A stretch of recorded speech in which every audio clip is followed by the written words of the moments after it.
Hello, and thanks for tuning in. This will be our pause break section, where we are pausing from the list momentarily.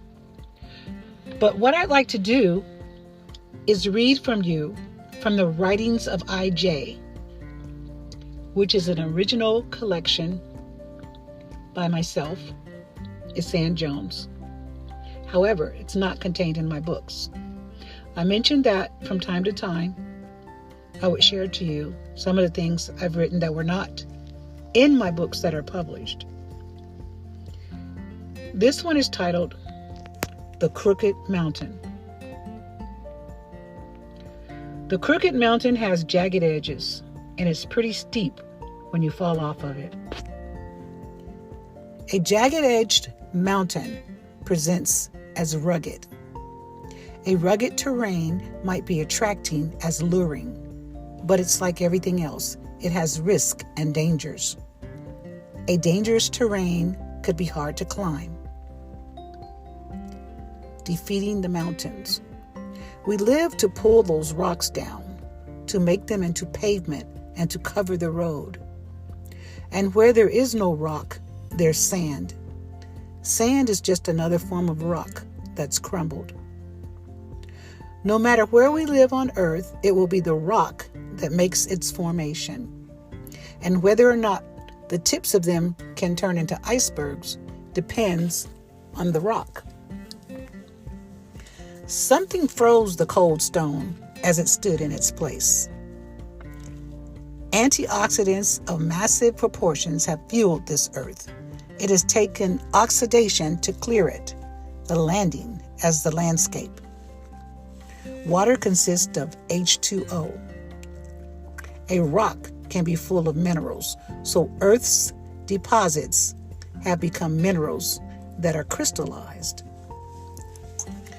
Our body is made of minerals and crystallized substances. We transfer their deposits and recharge our composition. Turning on and off daily, we will only have a limited time.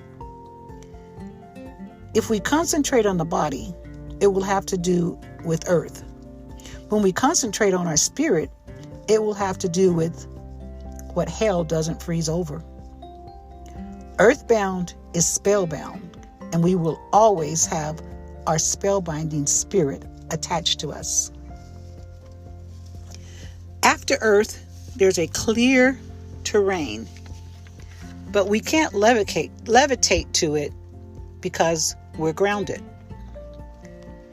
The crooked mountain is Earth's way of keeping us here, aiming high as if climbing towards its peak. Where would we go from there, with the sky being our limit?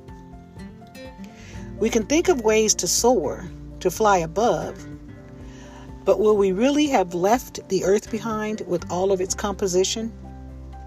Not really, because wherever we touch down, we would need to refuel, packing up our landing gear as if to take our deposits from earth. We can only have temporary stages of anything we do, stages that become frozen and then melt and release. The composition is the reason that the earth remains, and it gives us our disposition. Have you noticed that the crooked mountain never becomes overcrowded, as in too many individuals to overpopulate it? A mountain stands still, it never moves, and so the earth's composition remains steady. That is, until it pulls us aside to let us find our spirit. Our spirits are soaring high above water, above marshlands, above iceland, and crystals. Spirits are so busy soaring in and out of things that we never could have time to stay. Steady is the race for the man that wins it, but complete are the deposits that must refuel. Running down the other side has never been easy once you reach the top. Slipping, sliding, tumbling, the crooked mountain with those jagged edges was never ours to reach. Thank you for listening.